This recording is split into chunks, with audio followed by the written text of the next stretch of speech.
ओम साई राम। जय मोहन जी।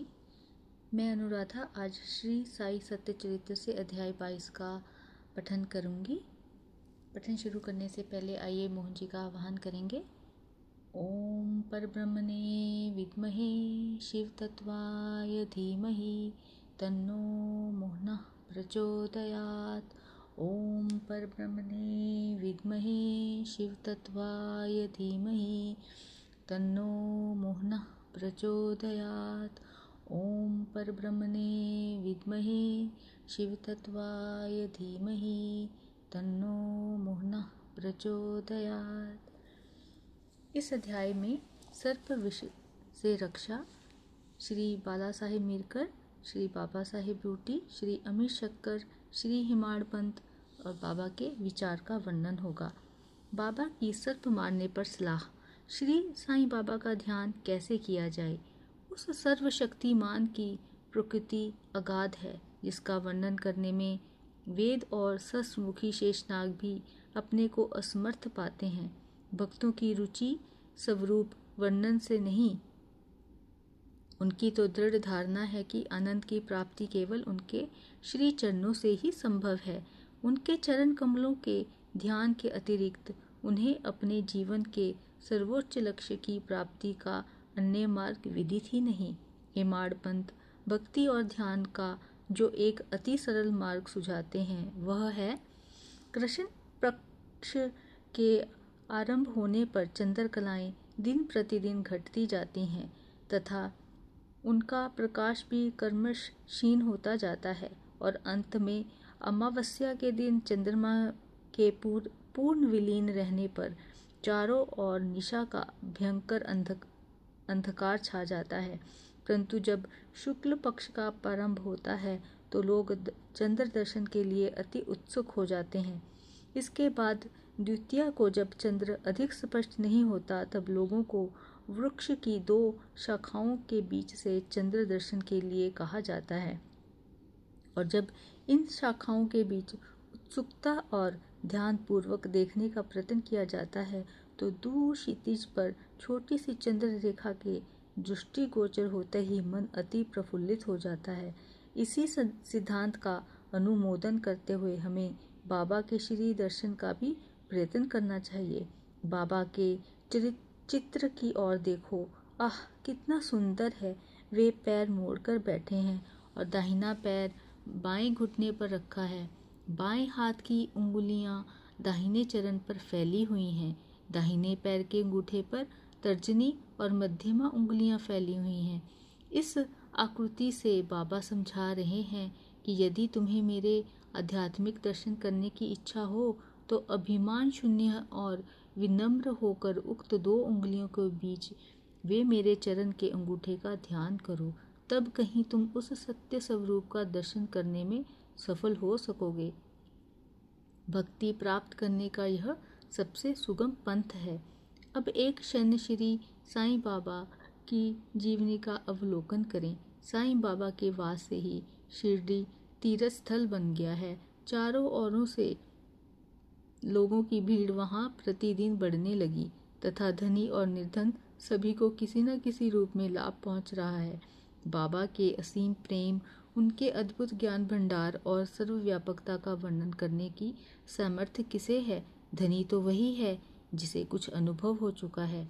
कभी कभी वे ब्रह्म में निमग्न रहने के कारण दीर्घ मौन धारण कर लिया करते थे।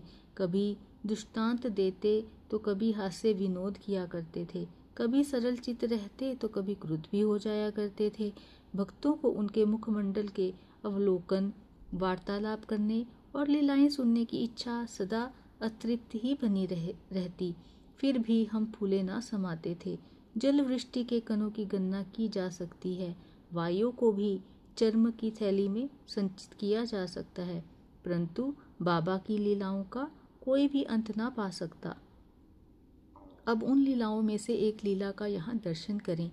भक्तों के संकटों के घटित होने पूर्व बाबा उपयुक्त अवसर पर किसी प्रकार उनकी रक्षा किया करते थे। श्री बाला साहेब मीरकर, जो सरदार काका साहेब के सुपुत्र तथा कोपर गांव के मामलदार थे, इस एक बार दौरे पर चितली जा रहे थे। तभी मार्ग में वे साईं बाबा के दर्शनार्थ शिरडी पधारे। उन्होंने मस्जिद में जाकर बाबा की चरण वंदना की और सदैव की भांति स्वास्थ्य तथा अन्य विषयों पर चर्चा की। उन्होंने उन्हें चेतावनी देकर कहा कि जहाँ तुम बैठे हो वहीं द्वारका माई है, और जो उसकी गोद में बैठता है वह अपने बच्चों के समस्त दुखों और कठिनाइयों को दूर कर देती है। यह मस्जिद माई परम दयालु है। सरल हृदय भक्तों की तो वह माँ है और संकटों में उनकी रक्षा अवश्य करेगी। जो उसकी गोद में एक बार बैठता है उसके समस्त कष्ट दूर हो जाते हैं। जो उसकी छत्र छाया में विश्राम करता है उसे आनंद और सुख की प्राप्ति होती है। तदुपरांत बाबा ने उन्हें उदी देकर अपना वरद हस्त उनके मस्तक पर रख आशीर्वाद दिया। जब श्री बाला साहेब जाने के लिए उठ खड़े हुए तो बाबा बोले कि क्या तुम लंबे बाबा अर्थात सर्प से परिचित हो? और अपनी बाईं मुट्ठी बंद करके उसे दाहिने हाथ की कूहनी के पास ले जाकर दाहिने हाथ को सांप के सदृश लाकर बोले कि वह अति भयंकर है, परंतु द्वारका माई के लालों का वह कर ही क्या सकता है। जब स्वयं द्वारका माई उनकी रक्षा करने वाली है तो सर्प की सामर्थ्य क्या है। वहां उपस्थित लोग इसका अर्थ तथा मिरिकर को इस प्रकार चेतावनी देने का कारण जानना चाहते थे, परंतु पूछने का साहस किसी में न था। बाबा ने श्यामा को बुलाया और बाला साहेब के साथ जाकर चितली यात्रा का आनंद लेने की आज्ञा दी। जब श्यामा ने जाकर बाबा का आदेश बाला साहेब को सुनाया, वे बोले मार्ग में असुविधाएं बहुत हैं, अतः आपको व्यर्थ ही कष्ट उठाना उचित नहीं है। बाला साहेब ने जो कुछ कहा वह श्यामा ने बाबा को बतलाया। बाबा बोले कि अच्छा ठीक है, ना जाओ। सदैव उचित अर्थ ग्रहण करके श्रेष्ठ कार्य ही करना चाहिए। जो कुछ होने वाला है सो तो होकर ही रहेगा। बाला साहब ने पुनः विचार कर श्यामा को अपने साथ चलने के लिए कहा। तब श्यामा पुनः बाबा की आज्ञा प्राप्त कर बाला साहेब के साथ तांगे में रवाना हो गए। वे 9 बजे चितली पहुंचे और मारुति मंदिर में जाकर ठहरे। ऑफिस के कर्मचारीगण अभी नहीं आए थे, इसी कारण वे यहाँ वहाँ की चर्चाएं करने लगे। बाला साहेब दैनिक पत्र पढ़ते हुए चटाई पर शांतिपूर्वक बैठे थे। उनकी धोती का ऊपरी सिरा कमर पर पड़ा हुआ था और उसी के एक भाग पर एक सर्प बैठा हुआ था। किसी का भी ध्यान उधर ना था। वह सीसी करता हुआ आगे रेंगने लगा। यह आवाज़ सुनकर चपरासी दौड़ा और लालटेन ले आया। सर्प को देखकर वह सांप सांप कहकर उच्च स्वर में चिल्लाने लगा। तब बाला साहेब अति भयभीत होकर कांपने लगे। श्यामा को भी आश्चर्य हुआ। तब वे तथा अन्य व्यक्ति वहां से धीरे से हटे और अपने हाथ में लाठियां ले ली। सर्प धीरे धीरे कमर से नीचे उतर आया। तब लोगों ने उसका तत्काल ही प्राणांत कर दिया।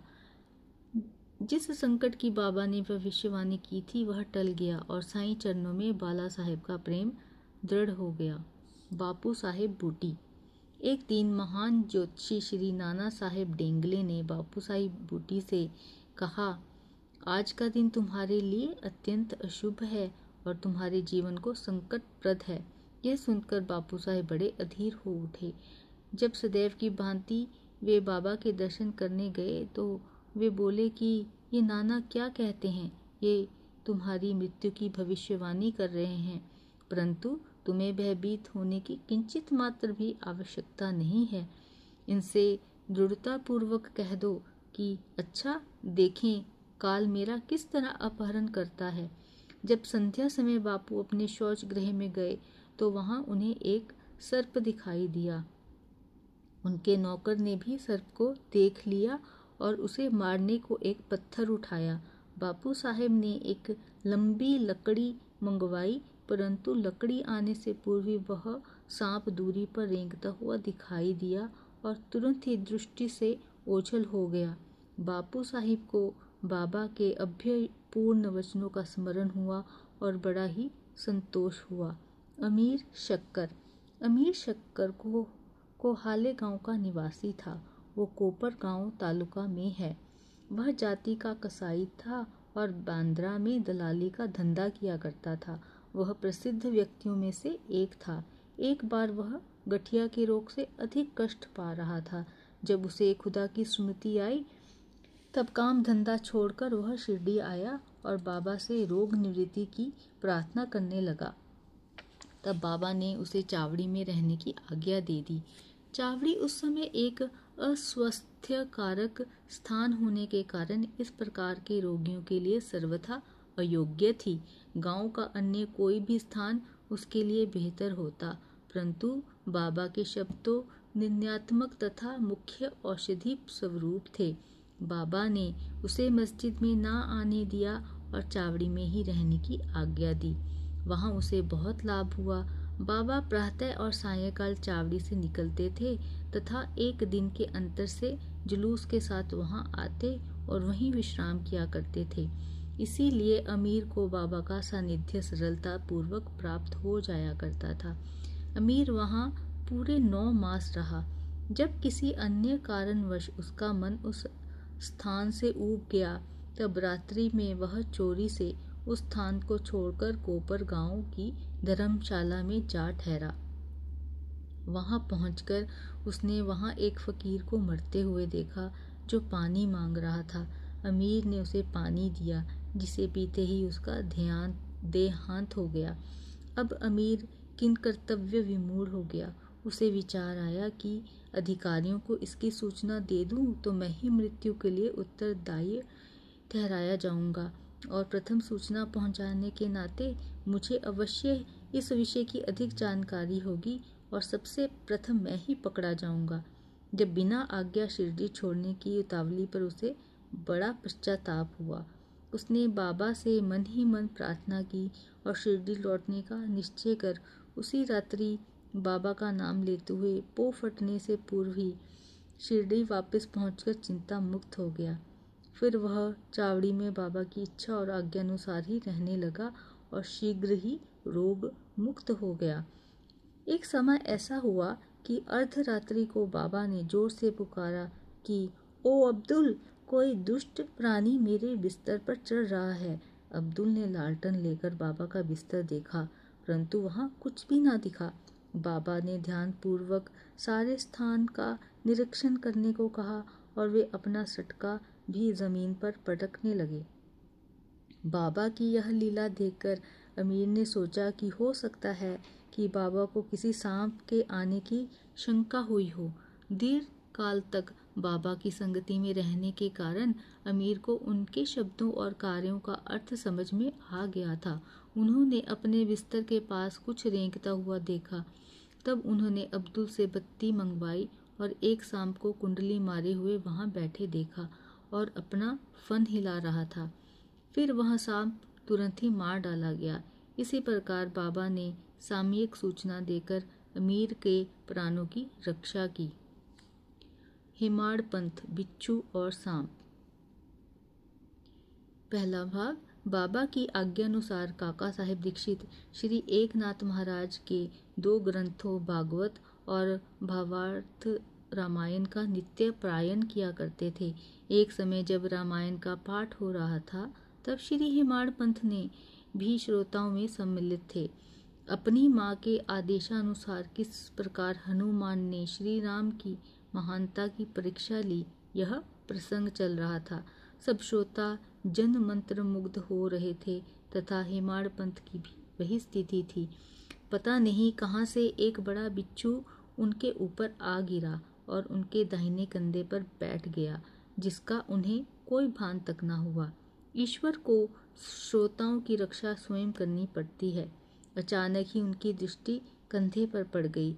उन्होंने इस बिच्छू को देख लिया। वह मृतप्राय सा प्रतीत हो रहा था, मानो वह भी कथा के आनंद में तल्लीन हो।